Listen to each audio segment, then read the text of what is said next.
The Galactic Council chamber was quiet the day they summoned the human envoy. Not peaceful, just quiet.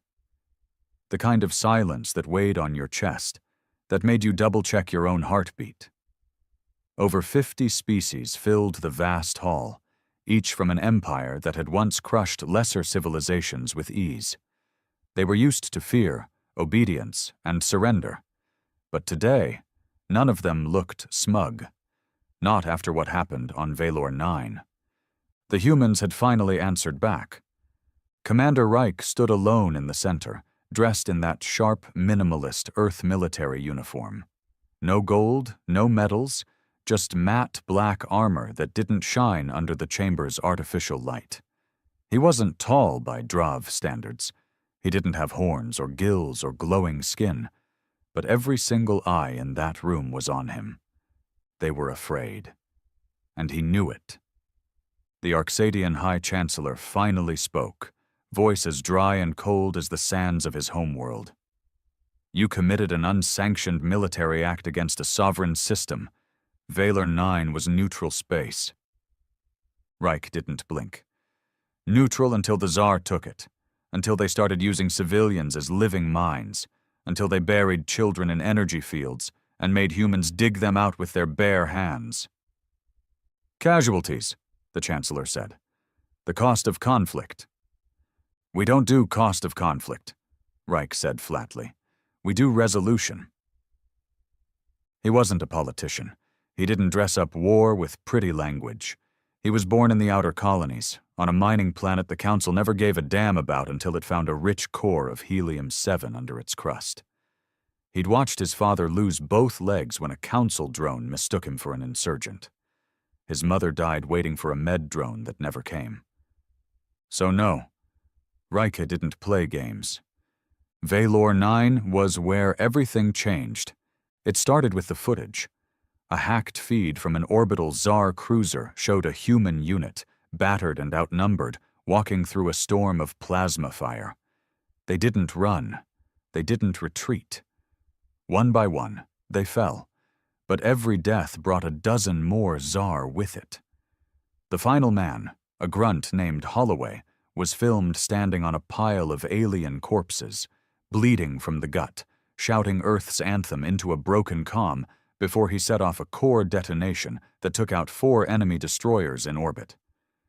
That clip spread like wildfire across the galaxy.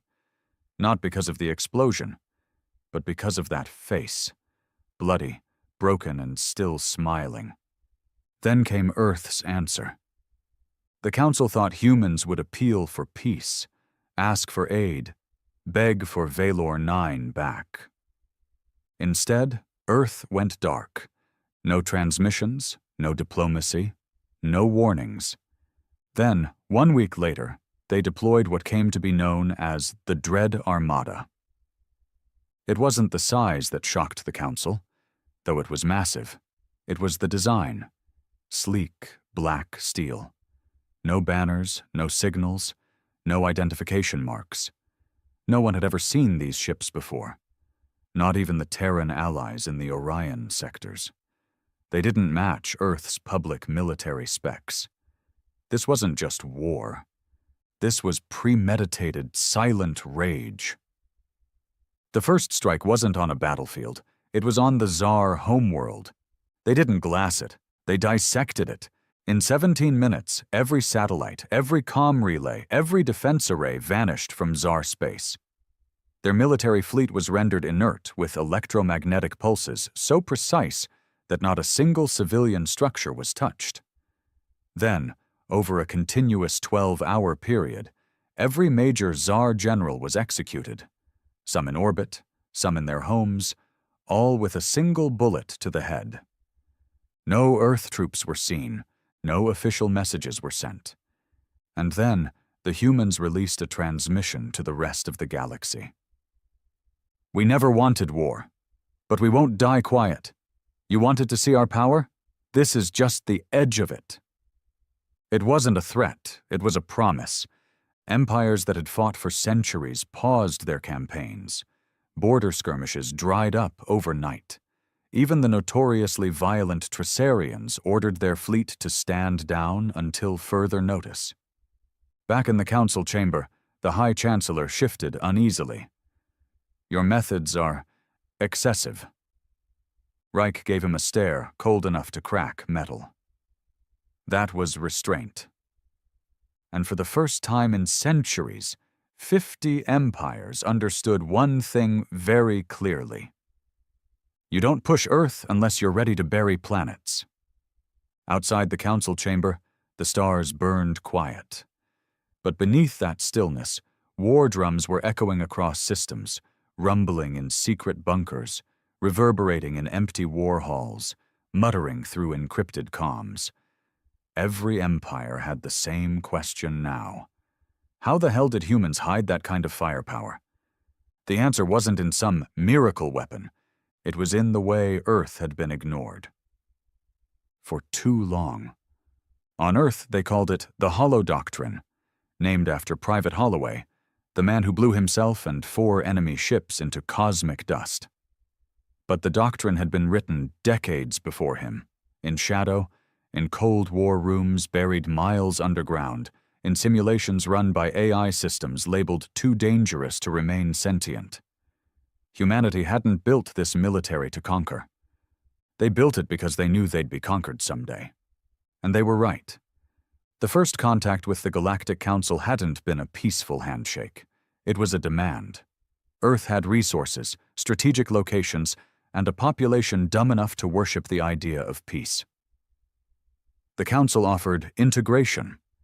That meant heavy taxes, military recruitment, and slow erasure of sovereignty. Most humans agreed. But not all. Commander Reich was still standing in the center of the chamber when the High Chancellor called for adjournment. The delegates were nervous, claws twitching, tendrils coiling, mandibles clicking. Reich didn't flinch. He knew the silence that followed blood. It wasn't peace. It was fear, pretending to be reason. When he walked out, his boots echoed like gunfire. A young Arcanide reporter, a race known for their grotesque politeness, tried to approach him. "Commander, if I may ask, what is Earth's final intention? Occupation? Domination? Retaliation?" Reich paused just long enough for the camera drones to focus. "Balance," he said, "and if we can't get that, we'll settle for revenge." On the outer rim of Council space, 50 light-years from Valor 9, General Taggart stood on the bridge of the Eidolon, Earth's flagship, cloaked, quiet, and orbiting a Council-registered gas giant. Taggart was a legend in the shadows. No medals, no parades, just a black file that most Earth generals weren't even cleared to read. He'd commanded the Oblivion units, the kind of black ops that made people disappear from history. His face was lean, battle-carved, and the left side of his skull was wrapped in synth bone from a plasma blast he'd survived during the Shenzhou mutiny. "Sir, the Zovari are shifting fleets toward Neutral Zone 7, his comms officer said. "Looks like they're preparing a counter-presence." Taggart gave a short nod. "Let them move. Just mark every flagship's heat signature." "Should we scramble Ghost Unit?" He didn't look up. "Number, we don't waste elite units on warning shots." He turned to his weapons officer. "Power up the Banshee cannons. Load silence rounds." "Sir, those are untraceable rounds. They'll never know who fired." "That's the point," Taggart muttered. "They're not supposed to know. They're supposed to wonder."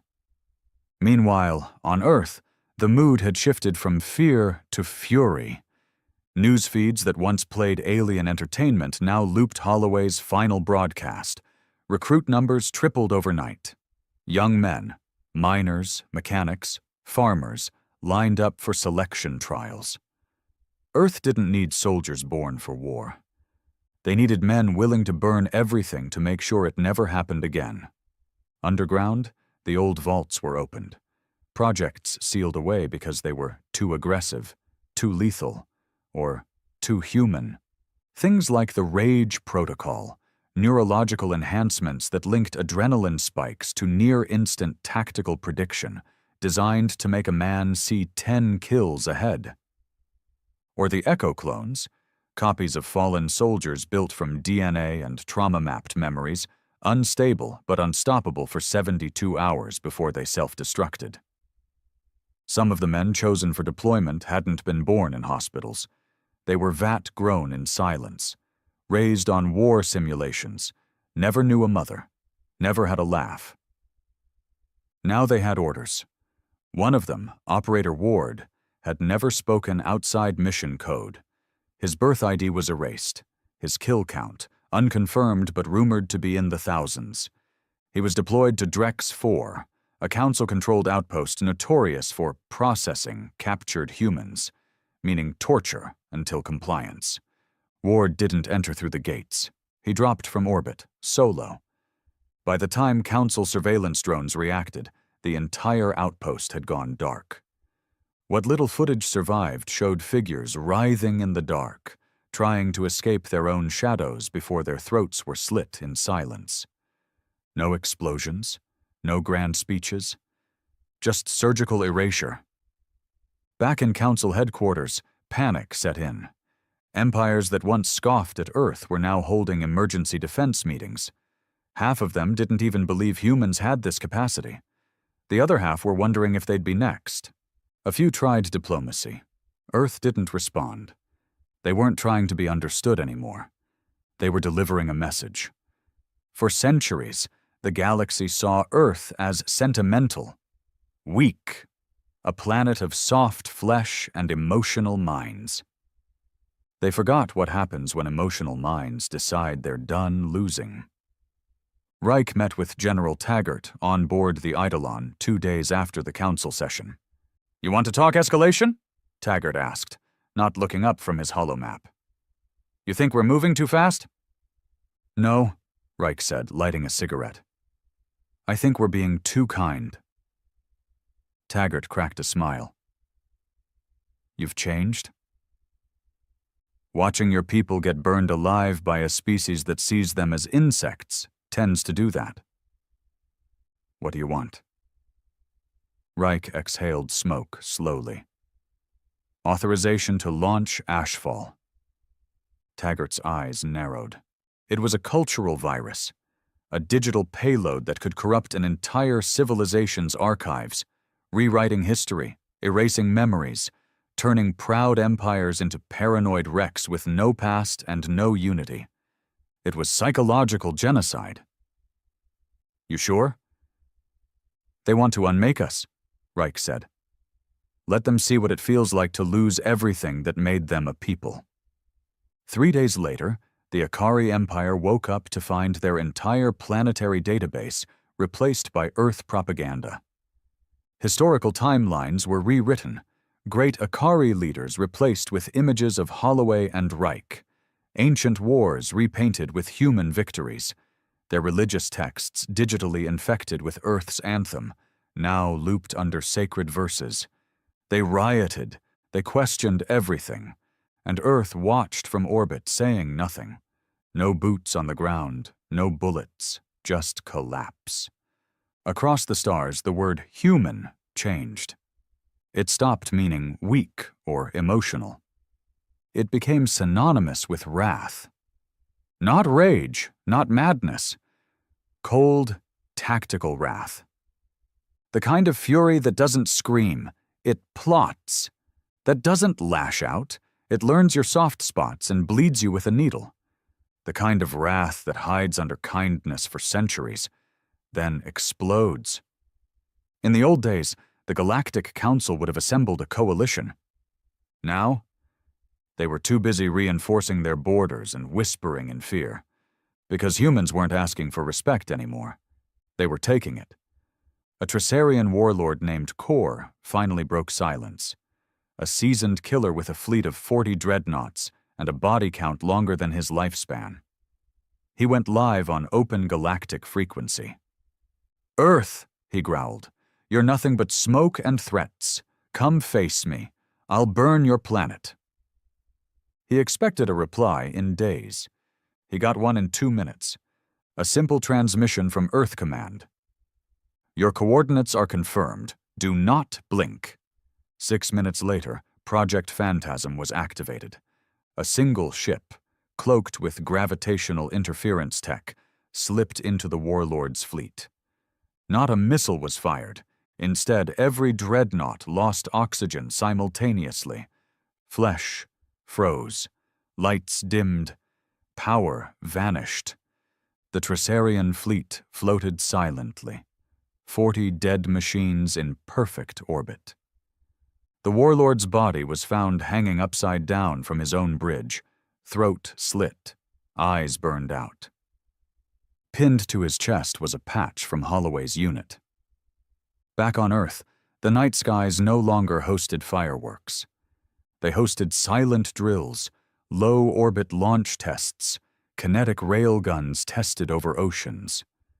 The people were tired, yes, but not afraid. Not anymore. A new culture had taken root. War-informed peace. Men spoke in short, deliberate sentences. Young recruits learned alien biology like anatomy students. Mothers taught their sons not just how to walk and read, but how to survive vacuum exposure, how to fire from cover, how to encrypt their screams. This wasn't about vengeance anymore. It was about permanence. Earth wasn't just defending itself now. It was laying the foundation for never being prey again.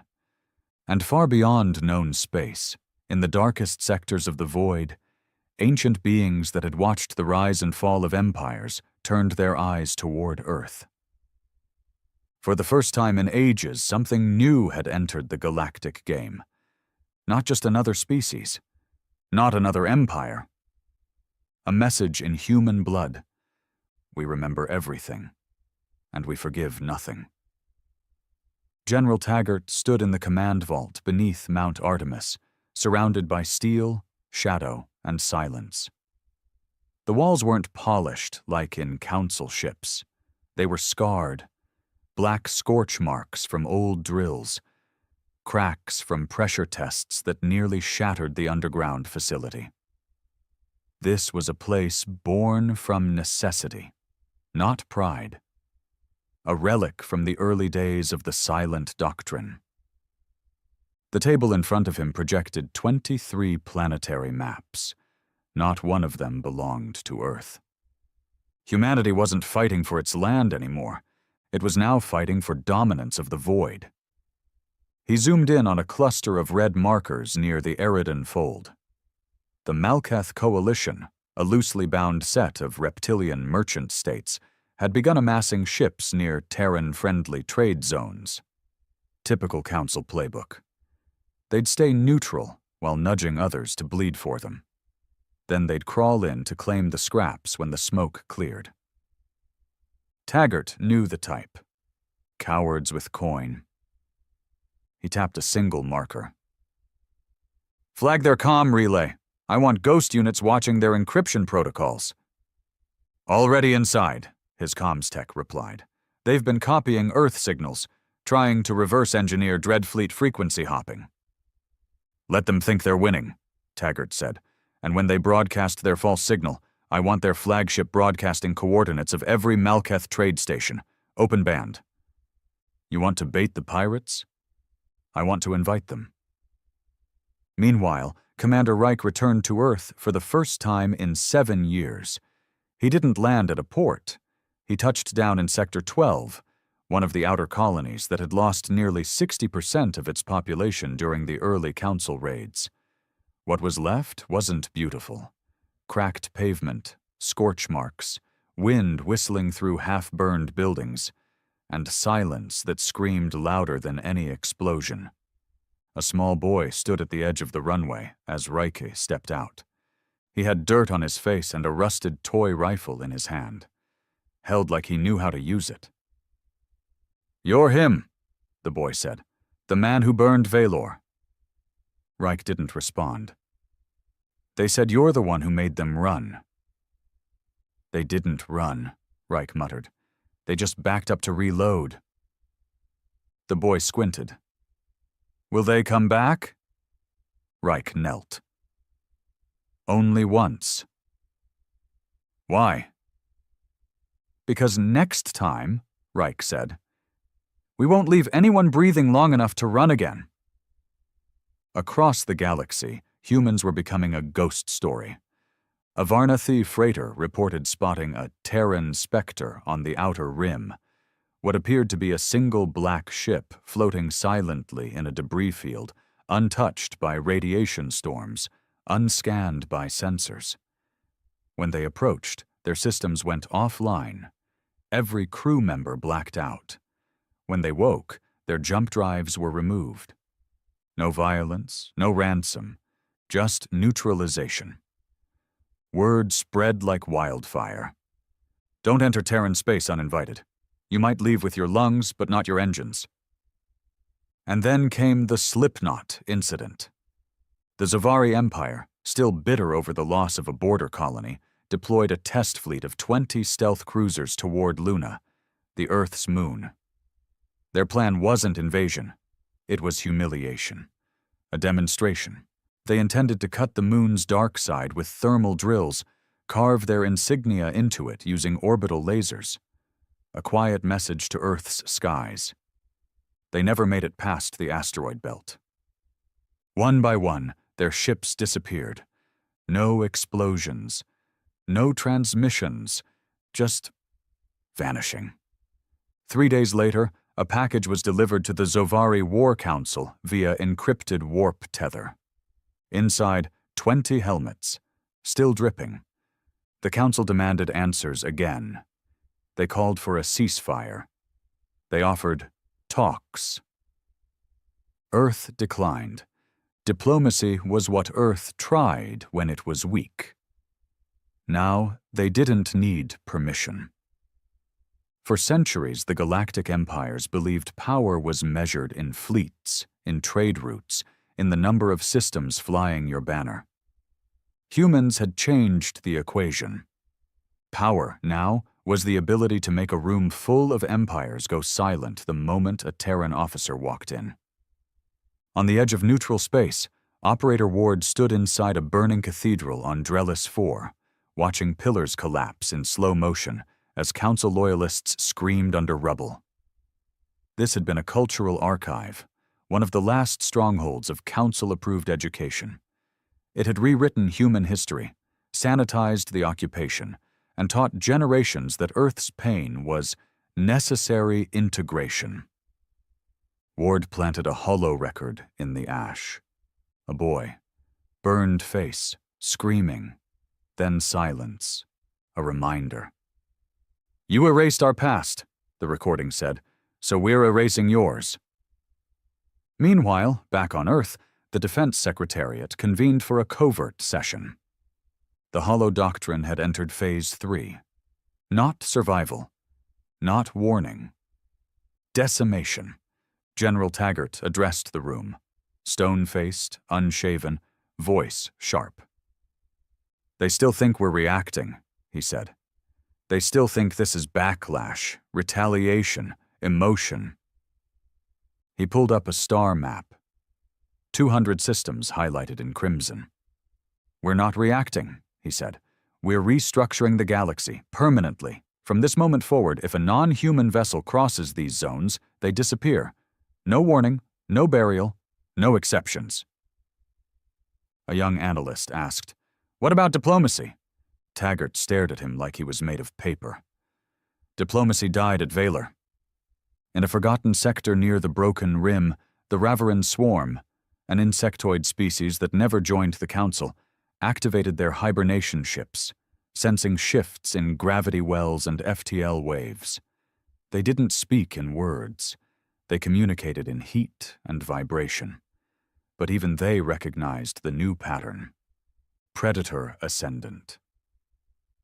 They turned back toward their own space, sealing their borders with a single swarm-wide vibration. Do not approach the fire. Earth's influence spread in shadows. Entire black markets collapsed overnight as Terran AI hunted down slaver networks, uploading kill commands into drone fleets. Former allies of the Council began defecting quietly, sending encrypted apologies and trade offers. And in underground forums across alien systems, one phrase kept resurfacing: "Fear the Hollow Men." Commander Reich received word that a group of Terran sympathizers had been captured on Varnathi 3, stripped, tortured, and scheduled for execution in the city square. He didn't request a council hearing. He didn't file a report. He sent 6 men. That night, a thunderstorm hit Varnathi 3. The next morning, the square was empty. No bodies, no guards, no sign of conflict. Only a banner hanging from the governor's tower. Black cloth. White symbol. The same patch Holloway had worn. Underneath it, in scrawled alien dialect, "Justice doesn't ask. It takes." And still, Earth refused to make demands. They didn't beg for peace. They didn't ask for seats on the council. They didn't fly flags. Because now Earth didn't need recognition. They had something better, a reputation, a myth wrapped in bone and plasma fire. A story mothers told their young not to provoke. A silence in the void that didn't mean safety. It meant they were watching. At the edge of the known galaxy, inside an ancient ring world believed to be dead, an AI once built to catalog advanced civilizations reactivated. Its purpose was simple: observe dominant species. After reviewing 94 billion terabytes of footage, records, and signals over the last 6 months, it submitted a report. Dominant species observed: humanity. Characteristics: adaptive, vengeful, unpredictable, capable of extinction-level retaliation. Conclusion: avoid engagement. Recommend galactic reclassification. New classification: apex predators. And just like that, for the first time in galactic history, the species that once called themselves last in the food chain were now at the top. The black site known as Kern Vault 17 wasn't on any map, not even Earth's. Carved into the hollow of a dead moon, shielded by anti-scan alloys and cloaked with gravitational displacers, it was built long before humanity had joined the Galactic Council. Back when Earth's leaders still believed they could avoid war by preparing for the worst kind. Inside Vault 17, things were always cold. Not from temperature, but from silence. The people stationed here didn't laugh. They didn't drink. They didn't joke about the enemy. There was no enemy here, only projects, experiments labeled by Greek letters and death counts. Today, Project Sigma was waking up. Dr. Harold Naves was a civilian, in name only. He'd been pulled from MIT before he'd even finished his dissertation, handed a black badge, and told one thing: "You're no longer a scientist. You're a sword." He stood now in front of Sigma's containment unit, thick black glass, humming with electromagnetic locks. Inside stood a man, or what used to be a man. Sigma 9. No real name, no history. Born and built for one reason: interspecies warfare under asymmetrical threat conditions. He could see in 3 spectrums, breathe in chemical vapors. His reflexes registered faster than light lag across comms. His bones were reinforced with synthetic alloys. His nerves were fused with reactive microgel that let him feel pain, but never enough to stop. Dr. Naves tapped the glass. The thing inside opened its eyes. "Sigma," he said calmly, "you're being deployed. Target? The Malketh Assembly. They've started cloning human POWs. Objective? An example." Sigma nodded once. No questions. No emotion. Just execution on legs. Elsewhere, Commander Reich stood aboard the ESS Crucible, the ship that served as a forward command base near the Tressarian border. The Crucible wasn't sleek or fast. It was old, armored, built like a floating tank. It carried 30,000 men and enough kinetic payload to crack a moon in half. But Reich wasn't thinking about firepower. He was thinking about what came after. For months, Earth had been retaliating, erasing, executing. Now it was time to reshape. He pulled up a list of council-controlled territories. Too many of them had human populations treated like indentured workers, labeled probationary citizens. No rights, no voice, just quotas and punishments. Taggart had proposed launching orbital strikes on these worlds. Reich had a different idea. On the world of Geros 5, humans lived underground in converted mining tunnels. The planet's atmosphere was rich in helium-3, and the Council ran thousands of extractors above the surface, manned by aliens, overseen by armed drones. The humans weren't even allowed sunlight. Their children were born without ever seeing the sky. So when the drones started exploding mid-patrol, when the alien overseers started vanishing into ventilation shafts, the Council thought it was sabotage. Then, the message came. Broadcast over every screen, every loudspeaker. You do not own them anymore. And from the horizon, human drop pods fell like thunder. Reich didn't order a siege. He ordered a liberation, but not the kind the Council expected. No cheers, no flags. This was methodical. One zone at a time. Every Council bunker cracked open with thermal lances. Every administrator dragged out and made to kneel in front of the humans they'd starved.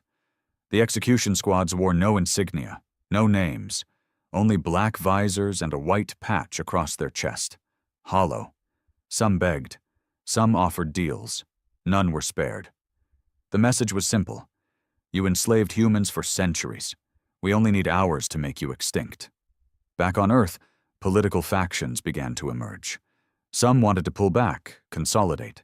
Others wanted full-scale expansion, not just war, dominion. General Taggart sat in a subterranean briefing room, surrounded by brass and veterans, all scarred, all cold-eyed. He didn't speak for a long time. Then he leaned forward. If we stop now, we lose this momentum, and they'll never fear us again.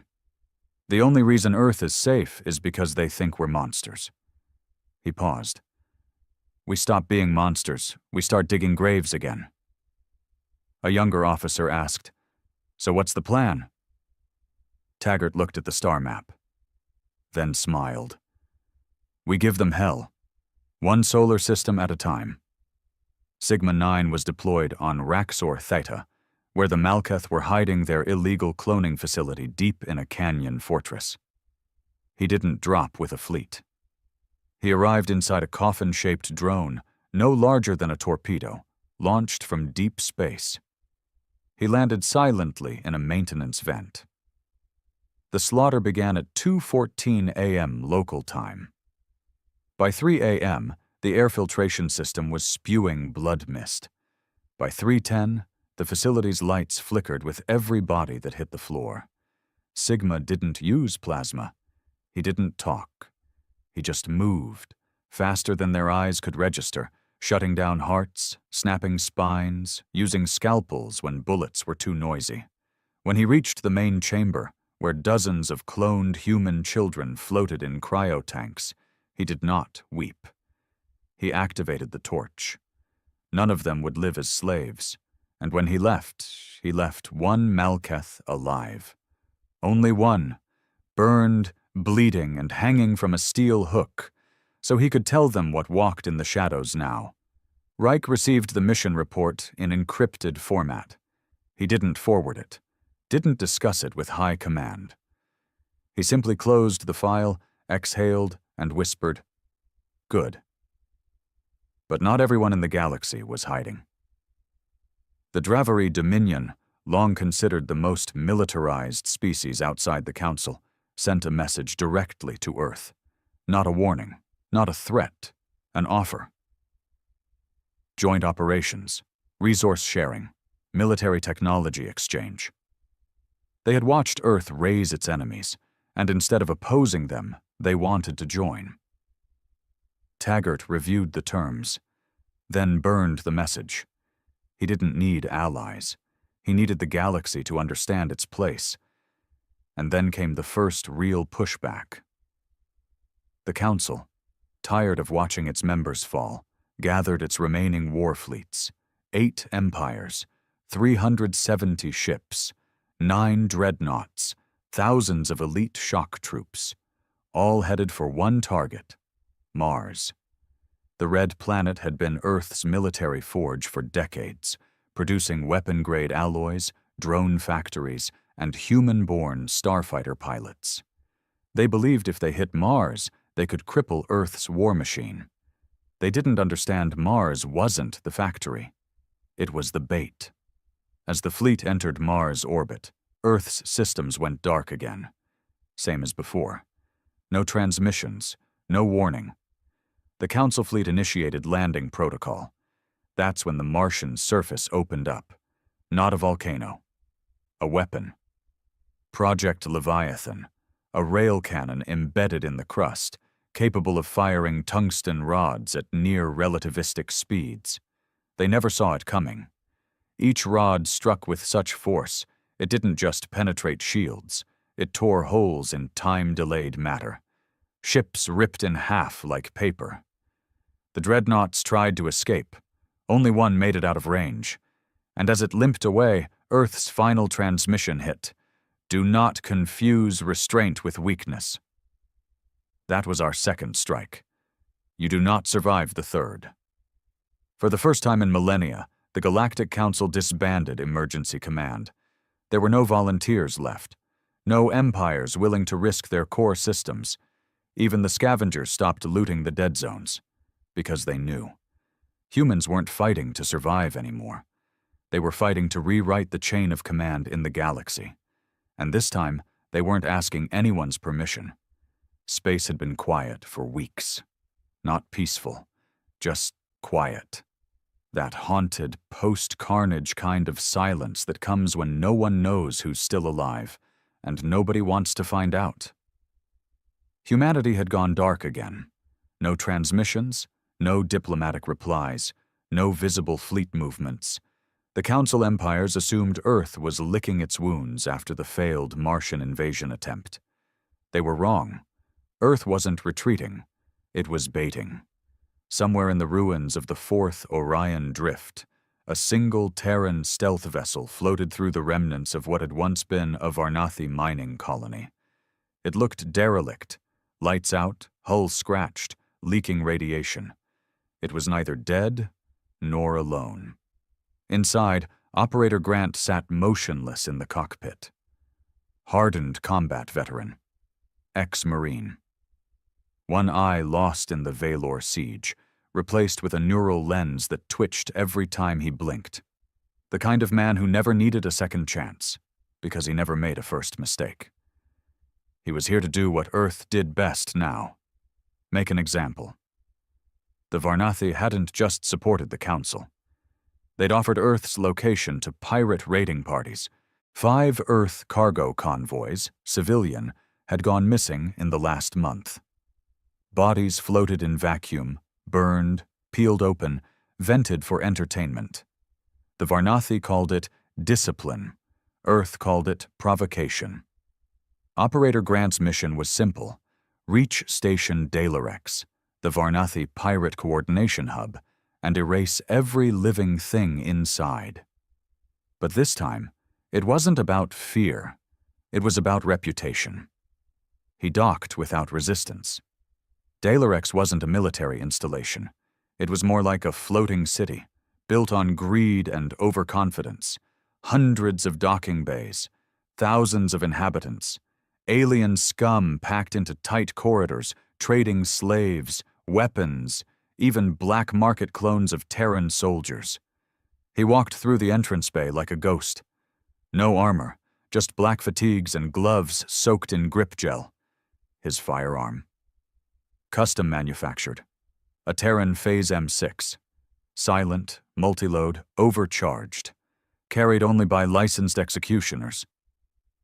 The guards didn't look twice. They should have.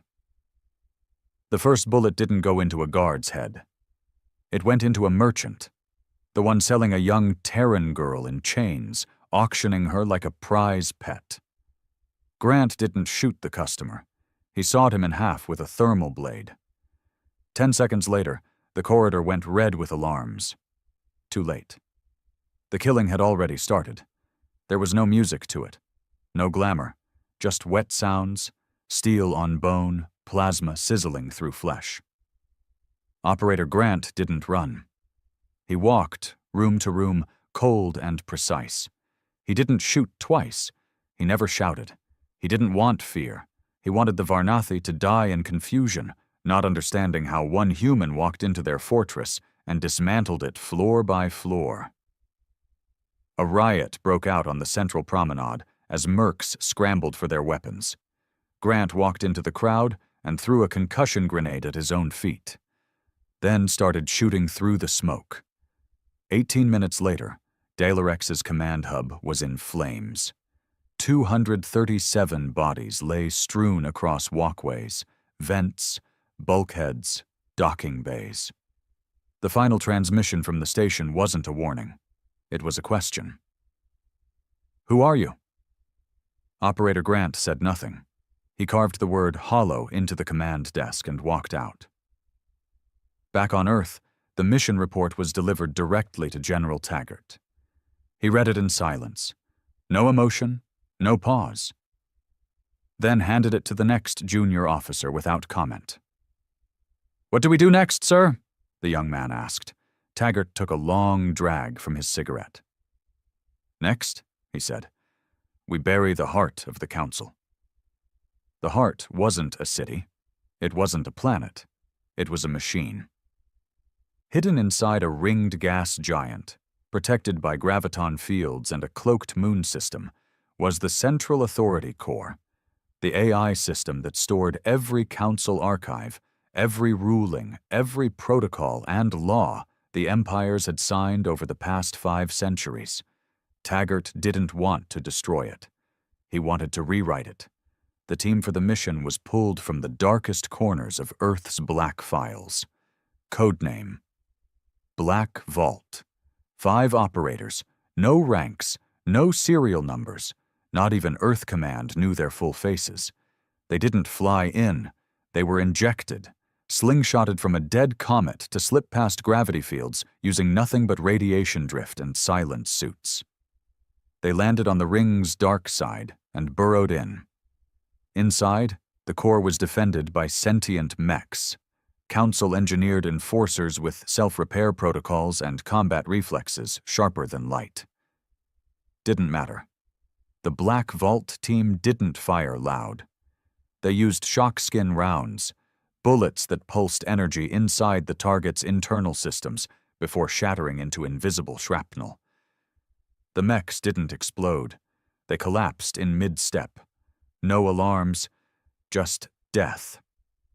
Inside the AI chamber, the Council's god brain flickered to life, projecting 1,000 diplomatic voices at once. "You are breaching an intergalactic peace protocol. Your actions are criminal by multi-empire law. Humanity will face coordinated retaliation." The leader of Black Vault spoke only once. New protocol. He uploaded a data packet labeled HOLLOW, and just like that, every archive, every law, every founding document of the Council was replaced. Galactic law now recognized Earth not as a member, but as a sovereign military enforcer. All Council policies that excluded Terran voices were now nullified. Every legal claim against Earth? Void. Across the galaxy, systems crashed, embassies froze, treaties collapsed, and when the Council tried to send a broadcast to reclaim control, they found their words redirected, their own faces, their own threats, scrambled and replaced with a grainy black and white image of Holloway, smiling through blood. And the message: "You forgot us. Now you'll remember." Commander Reich watched the galaxy spiral into chaos, and he felt no satisfaction. Only clarity. Earth wasn't just feared now. It was obeyed. Empires that once sent demands now sent tributes. Alien monarchs knelt before humans they once enslaved. Old Council allies offered strategic marriages, shared defense zones, desperate contracts, and Earth refused everyone. They weren't here to share the throne. They were burning it down. Operator Ward returned from the burned zone with more than blood on his hands. He'd found something inside the ruins of an old Council research lab, a list of unauthorized Terran experiments. Hundreds of human subjects, names, coordinates, clones, still alive, still being tested, still screaming. He brought it to General Taggart in person. The old general stared at the screen, jaw tight, eyes burning. How many? Too many? You sure? Ward nodded. I counted them one by one. Taggart stood slowly. No more delays. What's the plan? Taggart lit his cigarette and whispered, extinction. And just like that, Earth's doctrine shifted again. No more warnings, no more balance. The new orders were burned into every operative's neural net. No mercy, no prisoners, no debate. If they raise a hand, they lose the arm. If they raise a fleet, they lose a world. If they touch a human again, we erase them from the stars. Galactic historians would one day say this was the moment everything changed. Not when Earth fired its first retaliatory shot. Not when the Dread Fleet rose. Not even when Holloway died. But here, when Earth stopped fighting for peace and started fighting to dominate memory itself. They weren't just rewriting the maps. They were rewriting what it meant to matter in the universe. And far out, in the silence of an uncharted system, a dying AI recorded one final entry before going dark. They called themselves human, but what walks now is something else, something colder, something inevitable. The planet Avanthul had once been the pride of the Council's Cultural Harmony Initiative, a place where select species were trained, indoctrinated, and bred into obedient satellites. It had spires that touched the clouds, and an academy where non-human children learned a carefully edited version of history that made Earth out to be unstable, emotional, reckless. The humans on Avanthul didn't get to speak for themselves. They scrubbed floors, hauled supply crates, fixed waste valves. They were never shown the stars, only told about how their planet was saved by the Council. The word slave was never used in public. But everyone knew. Then the skies turned black. Not from a storm, from orbiting Terran shadows. The ESS Nix, a stealth carrier from Earth's Black Fleet, dropped into low orbit. No warning, no signal, no announcement. The planetary defense network, Council designed, didn't even register the ship's presence. Then came the jamming field. Every comm tower, every net node, every sensor. Silence. It lasted 6 minutes. Then the screaming started. The people of Avanthul woke to fire in the skies. Not bombs, light pulses, flashing in rapid succession across every visible direction. Morse code. Terran soldiers were here, not to ask, to judge. On the ground, Captain Jules Moran led Strike Unit 27 through the Eastern Quadrant. These weren't fresh recruits. They were hardened men, each carrying the look of someone who had lost too much to forget. Moran moved like a man whose orders weren't written in ink, but in blood. Their mission was classified as correction. In reality, it was a coordinated purge of Council-aligned faculty, enforcers, and political handlers who had systematically erased Earth's history from every file, classroom, and archive. They didn't fire on civilians. They didn't need to. Because when the Council's flag burned from the central tower and the first overseer's body was nailed to the outer wall, the message was clear. Earth has not forgotten. And now, neither will you. Meanwhile, Commander Reich stood aboard the Crucible's command deck, watching the feed in real time. He didn't blink as one by one, zones turned green. Each symbol meant another execution carried out. Another Council rat silenced. Another false history lesson burned in the street. A junior officer approached him. "Sir, Council broadcast centers in the Grell sector are trying to spin this. They're saying Earth's turning into a rogue state, a terrorist force." Reich turned, eyes like frozen steel. "Good," he said. "Let them choke on their lies. They had their chance to call us allies. Now they can call us nightmares." Elsewhere in the Velkar system, the Dravari Dominion, the same race that had once offered alliance, were now facing something far worse. Not fire, not war, absence. All of their planetary AI systems, trade logs, medical indexes, genetic catalogs, vanished, not deleted, extracted. It wasn't a weapon. It was Earth's Project Wraith, a digital infiltration ghost code capable of entering encrypted systems and replacing identity markers with Terran ones. Every Dravari citizen woke up registered as Terran property. Even their warships identified Earth as their new central command. And when the Dravari High War Council tried to respond, their emergency meeting was broadcast to every outer system, showing them arguing, crying, breaking ranks. And above the footage, "This is what fear looks like," signed HOLLOW.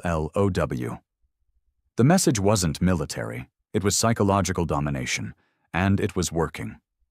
Across the stars, empires began pulling back, border patrols dropped to minimum, alien diplomats resigned or defected, pirate guilds dissolved themselves overnight.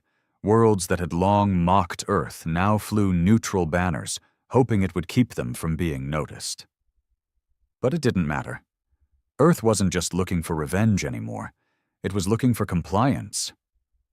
On Derek 3, a neutral planet used as a trade post for dozens of minor species, a massive mural was painted overnight. No one saw who did it, but it covered 6 city blocks, black and white. One face, Holloway's face, with the words, "You laughed while we bled. Now we smile while you burn." General Taggart had returned to Earth, not for rest, not for celebration, but to initiate the next phase. He stood in a war room deep beneath the polar ice cap, where Earth kept its last resort plans, ideas drafted in the early years of the Council's betrayal. There were 3 folders on the table. Exodus Purge Rewrite. He picked up Rewrite. Inside were plans to establish permanent Earth-controlled history stations across key Council systems, truth centers that would replace centuries of propaganda with footage, memories, pain. They wouldn't just teach history. They'd force it down the throats of every generation to come. Meanwhile, Operator Ward had arrived on Falosh Prime, a seat of Council academia where generations had been taught that Earth was unstable, too dangerous to be trusted with independent authority. He didn't bring troops. He brought proof. Ward broadcast Earth's suppressed history directly into the planetary education systems. Images of concentration camps, breeding labs, vanished colonies. Children screamed, teachers cried, and when the Council tried to override the feed, Ward activated the final layer. Their own words. Every lie they'd ever spoken was overlaid on screen, contradicted by footage, audio, blood, bone.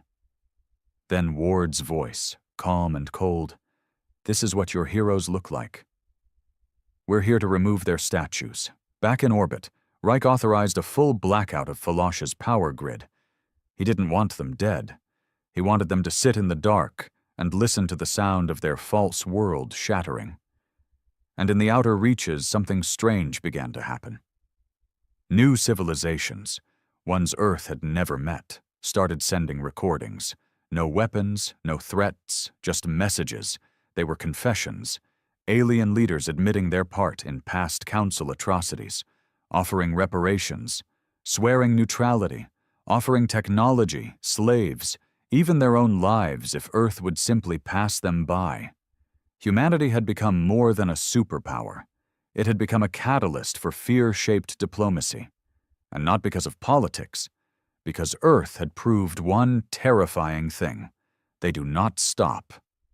the Galactic Council, what was left of it, gathered one last time. 12 empires remained, all terrified, all bleeding. They didn't even argue anymore. They agreed on one thing. Earth could not be controlled, only avoided. So they drafted the Terran Isolation Pact, a desperate policy that banned any Council-aligned species from contact with Earth under penalty of exile. They made Earth a ghost state, too dangerous to engage, too powerful to oppose. And still, Earth said nothing, didn't respond, didn't acknowledge the treaty. Because Earth didn't care about permission. They were rewriting the terms of survival. And in the old sectors, where ruins of enslaved Terran colonies still floated, new beacons were activated. Not distress beacons, lighthouses, each one broadcasting the same message. We were silenced. Now we speak. Come and listen to the truth, or burn in the dark like the rest. Signed, Humanity. The Council Worlds called it the Silence Era, not because there were no wars, but because no one dared to speak about the war Earth had won. Their archives avoided Terran mentions. Their schools skipped the Holloway broadcast. Their public networks filtered words like Reich, Taggart, Hollow, Nix, Crucible, Ward. But silence, like pressure, builds, and eventually it bursts. In the dead zone of Astra Thur, once a thriving communications hub for Council media, there remained only rubble and quiet transmission nodes. But one node had survived, buried in rock, shielded by happenstance. And that one transmitter, after years of static, came alive. A single, shortwave audio message pulsed across every corner of the galaxy. We warned you once. You made us scream. Now we speak louder than ever. This is not war. This is correction. Earth within hours, 25 unaligned species began sending encrypted pleas to Earth's closest known relay. Not apologies. Submissions.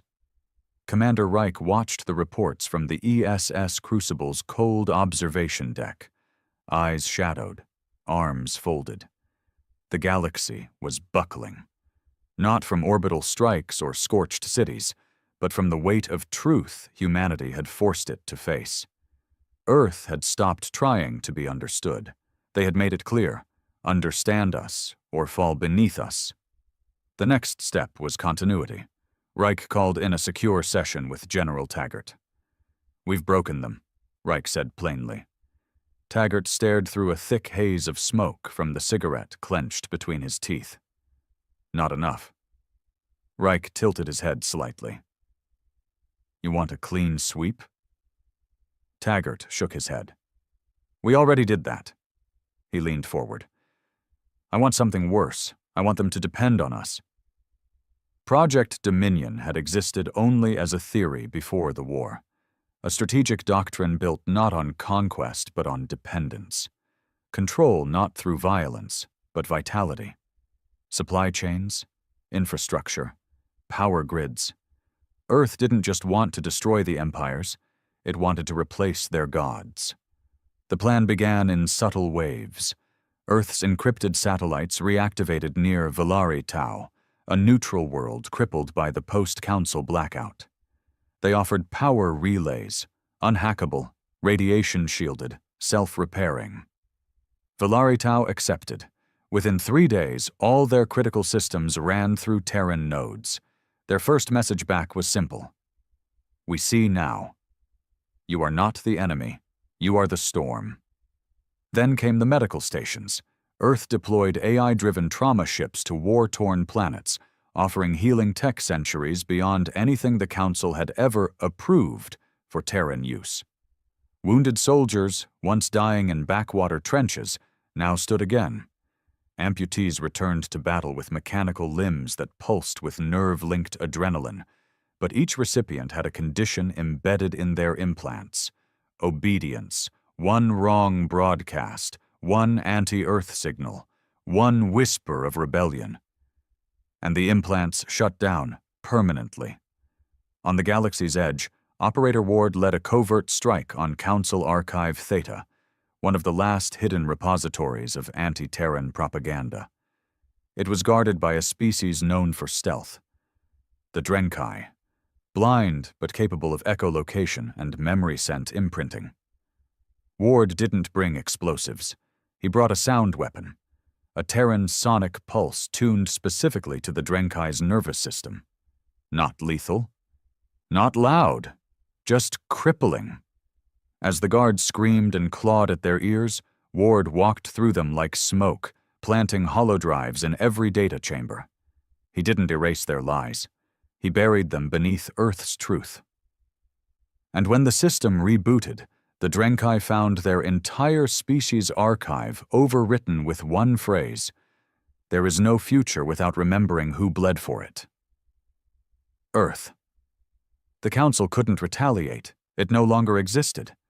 But even its remnants, small coalitions of stubborn old worlds, still dreamed of resistance. One such group, the Zovari Remnant, launched a blind assault on a Terran convoy near the Orsis Rift. They destroyed 5 Terran transports. No survivors. They celebrated too early, because what came next wasn't a fleet. It was Project Obelisk, a ship unlike any other, roughly the size of a moon, shaped like a spear's edge, entirely black, absorbing light as if space itself bent to obey. The obelisk wasn't manned. It didn't need a crew. It was an autonomous judgment vessel, eye-guided, final protocol only. It arrived in the Zovari system in complete silence. And when it fired, it didn't use missiles or plasma. It used gravitic pulse erosion. Every ship, every base, every station, every floating mineral refinery crumbled, not exploded, not vaporized, disassembled, molecule by molecule, until all that was left was drifting dust and echoes. No sound, no warning, no trace. The message followed, as it always did. Touch Earth again, and you won't die. You'll be forgotten. Hollow. At the edge of the known galaxy, General Taggart initiated a rarely used program, the Afterlight Directive. This wasn't for enemies. This was for humans who forgot why the war began.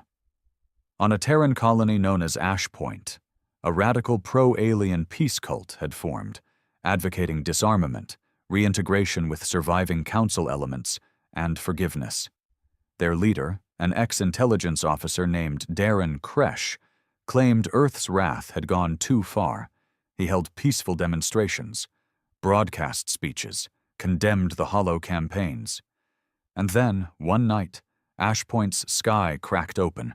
A single Terran gunship descended, not for combat, for punishment. Operator Grant, now permanently assigned to hollow internal policing, dragged Kresh from his own pulpit mid-broadcast. The recording was aired across all Terran systems.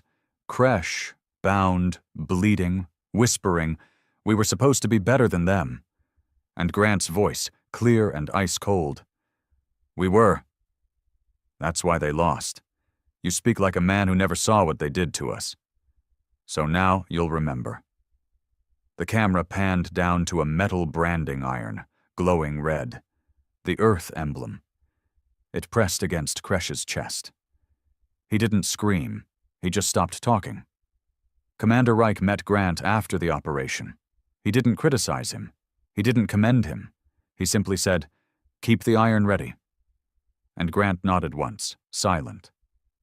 The galaxy changed again after Ash Point, not from fear, but from agreement. Species that once condemned Earth now understood, not because they loved humans, but because they saw the alternative. The galaxy without Earth was chaos, but under Earth. There was order, brutal, yes, but honest. And in a forgotten region of space, deep beneath a dead red dwarf star, something ancient stirred. A machine race long believed extinct, the Calyx Continuum, intercepted Earth's recent broadcast archive. They didn't panic. They calculated, reviewed Earth's rise from prey to predator, calculated potential threat index. Final result: Humanity is inevitable. Recommendation: do not oppose. Assimilate philosophy. Embrace dominance. Earth had done the impossible, not just survived, not just won. They had made dominance logical. They'd weaponized truth, memory, and trauma, and they'd taught the galaxy a single, unshakable lesson. It's not about how loud you roar, it's about whether anyone survives hearing it. The galaxy had stopped spinning, in all the ways that mattered. Trade routes were quiet. Former warlords were in hiding. Empires, those that still dared to call themselves such, spoke in whispers, glanced over shoulders, and studied every human transmission like it carried a death sentence. Because it often did. But Earth wasn't talking anymore, because Earth had won. And now came the final step, the one everyone feared but few truly understood. Legacy. In the black ice tunnels of Vault Genesis, buried deep under the crust of Mercury's dead sister moon, General Taggart stood before the final piece of the hollow doctrine. The walls pulsed with slow, steady energy, unfiltered, humming like a living thing. No officers, no media, no politicians, just him and the Ark Project. This wasn't a weapon, not in the traditional sense. It was a seed. Inside were 2 million carefully selected Terran genetic templates, not clones, not soldiers, thinkers, builders, survivors, men and women designed for reconstruction, trained from digital wombs to carry Earth's memory to every corner of the stars. The Ark wasn't meant to be launched in war. It was meant for after the war. A rebirth. Taggart keyed in the final activation code. His reflection stared back from the console screen. A face lined with ash-gray stubble, scars deep across his jawline, and eyes that hadn't cried in 4 decades. He was the monster they needed, and he never once regretted that. "Confirm transmission," the AI prompted. He paused, then tapped the final button. Confirmed. The vault lit with cold blue light. Earth's legacy had begun uploading. Elsewhere, Commander Reich walked alone through what used to be the Council Grand Hall. It was just bones now. Cracked pillars, half-melted banners, charred chairs still smelling faintly of plasma burns. He walked past what was left of the Council emblem, shattered on the marble floor, and stopped in front of the dais where judgment had once been handed down on Earth, like a parent punishing a wayward child. He knelt, pulled from his coat a piece of metal, old, rusted, etched with a name almost no one said aloud anymore. Holloway. He placed the tag on the dais and stood back. No words, no prayer, just silence. And then, Reich turned and walked out. The galaxy had begun to follow Earth, but not out of reverence, out of necessity, because Earth had done what the Council never could, made war meaningful again. Every strike Earth delivered carried memory, every punishment, history. They didn't just retaliate, they reminded. Empires that once ruled through pride and tradition now ruled only if Earth allowed it. Some called it fascism, others called it balance.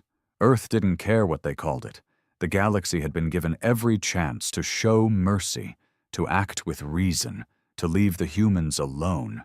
And it chose conquest. So Earth chose something worse. Correction. In the aftermath of Project Obelisk, Earth activated the No-Return Protocol, a final order standing doctrine that no Terran blood, under any circumstance, would be spilled again without catastrophic consequence. To enforce it, they placed Sentinel ships at the edge of every known star corridor. AI-driven dreadnoughts with standing orders to erase any fleet that attempted unauthorized movement toward Terran-occupied space.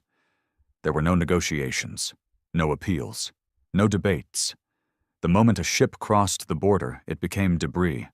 That was law now. Earth wasn't rebuilding the galaxy. It was replacing it. And then, out of the void, came a whisper no one expected. A ship appeared on Earth's outer relay, damaged, small, and old. Older than anything on record, older than even Earth's oldest surviving vessels. It broadcast one word: home. The vessel was pulled into low orbit, scanned, and quarantined. When the hatch opened, 2 men stepped out. Both human, both wearing Earth emblems not used in over 300 years. The crew of the ESS Pioneer, the first deep space colony ship lost in what had once been the Council's restricted expansion zones, presumed destroyed.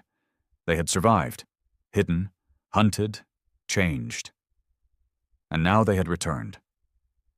Commander Reich met them himself. One of the men, gray-haired, eyes dim from radiation exposure, saluted weakly.